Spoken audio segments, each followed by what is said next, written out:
Tole se pa ne strinjam z vami.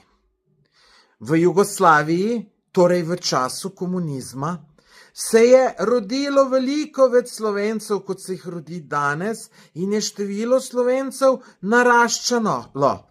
Danes, v dobi Evropske unije, človekovih pravic, demokracije, pa število Slovencev upada, drastično upada.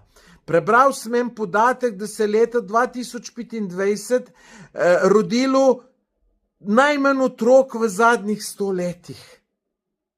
V komunistični Jugoslaviji se jih je pa rodilo veliko več.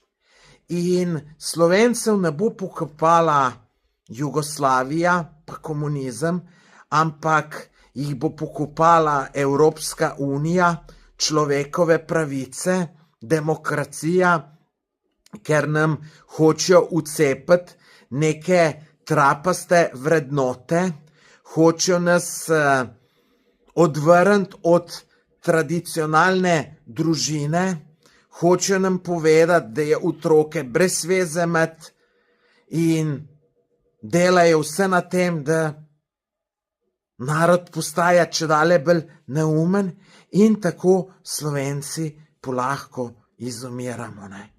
Slovenci mislim, da se v Sloveniji rodi samo 1,5, 1,6 otroka na par, pa še vedeti moramo, da v Sloveniji je veliko tujcev, kar pomeni, da se mogoče na slovenski par rodi samo en otrok, ker tujci imajo običajno več otrok kot Slovenci, tako da ne bo pokopala Slovencev Jugoslavija, ampak jih bo pokopala Evropska unija in njihove trapaste vrednote, ki jim moramo slediti. In tole sprejemanje migrantov in vse živo nam vsiljujejo, tako da to je propad Slovenije. Tako mislim jaz.